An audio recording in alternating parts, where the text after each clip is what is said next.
اس طرح کپڑے بھی ان کے میلے کچیلے ہوتے تھے، لیکن جب ہمیں پتہ چلتا کہ ہمارے حدود میں وہ داخل ہو گئے ہیں تو ہم یہاں پر تیاری کرتے، ہم کانپ جاتے۔ آج تمہارے چہرے ان سے زیادہ خوبصورت ہیں، جاؤ ہم تمہیں نہیں دیتے، جاؤ ہم تمہیں نہیں دیتے۔ جوہر پیدا کرنا چاہیے، اور جوہر سب سے پہلا جوہر جو ہے وہ اپنے دلوں میں ایمان کو راسخ کرنا چاہیے۔ انسان کے پاس جوہر ہوگا، اس کی مثال اس عطر کی ہے کہ خوشبو خود بخود آتی ہے۔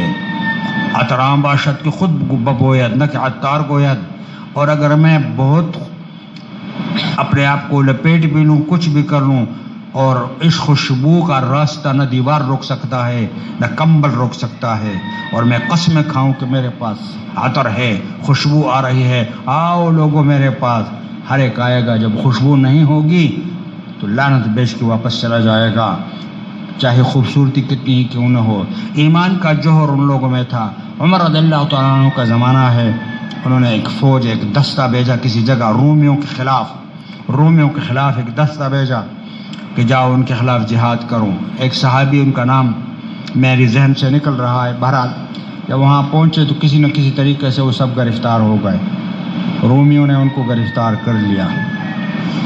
جب گرفتار کر لیا تو ان کے سردار جو تھے سپہ سالار، ان کو بادشاہ کے سامنے، روم کے شہنشاہ کے سامنے پیش کیا کہ یہ ہے وہ مسلمانوں کی طرف سے آیا ہوا۔ تو بادشاہ لوگ سمجھدار ہوتے ہیں، انہوں نے کہا کہ یہ تو سپہ سالار ہے، بڑے قوی لوگ ہیں، کسی وجہ سے ہمارے قید میں آ گئے ہیں۔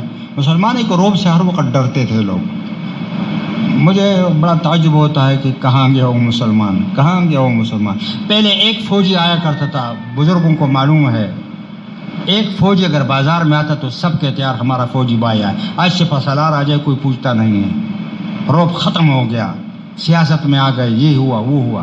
کیوں اس طرح کیوں ہے؟ آپ اپنے ضمیر سے پوچھیں، میں اپنے ضمیر سے پوچھتا ہوں، میرے معاملات لین دین کیوں خراب ہیں؟ میں دھوکہ کیوں دیتا ہوں؟ میں کیوں مسلمان بھائی کو دھوکہ دیتا ہوں؟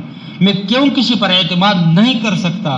کسی پر اعتماد نہیں کیا جا سکتا آج کل، آخر ایسا کیوں ہے؟ میں کیا بات کر رہا تھا؟ اس کو گرفتار کیا۔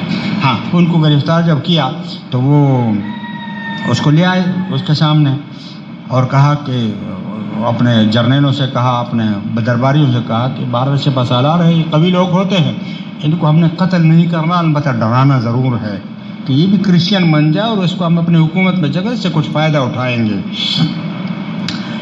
تو اس کو کہا کہ تم کرسچن بن جاؤ، عیسائی بن جاؤ تو تمہیں یہ دیں گے، تمہیں وہ دیں گے، وہ دیں گے۔ جب پوری تقریر کی اس نے اور بڑا اس کو سبز باغ دکھایا تو اس کا ایک ہی جواب تھا کہ نہیں ہو سکتا، اس طرح نہیں ہو سکتا۔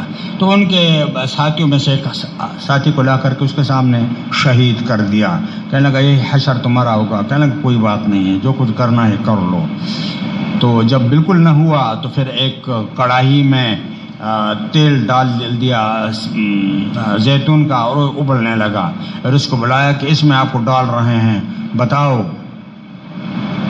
عیسائی بن رہے ہو کہ نہیں؟ وہ حکومت میں اعلیٰ عہدہ دیں گے آپ کو، بڑے لالچ، جس طرح آج کل بھی لالچ دیا جاتا ہے۔ تو اس نے کہا، وہ رونے لگا۔ تاریخ لکھتا ہے، طبری لکھتا ہے کہ وہ رونے لگا۔ تو یہ سمجھے کہ اس کا دل پسیج گیا، نرم ہو گیا، یہ اب عیسائی بن جائے گا، اس سے بڑے فائدے ہم اٹھائیں گے، مسلمانوں کے سیکرٹس اس سے لے لیں گے۔ تو اس سے پوچھا گیا کہ اب کیا ارادہ ہے آپ کا؟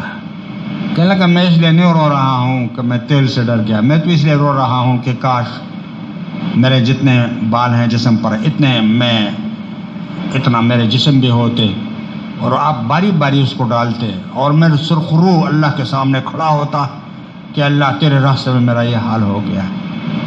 آپ اس بات کو چھوڑیے۔ تو وہ حیران ہو گئے کہ جس دل میں ایمان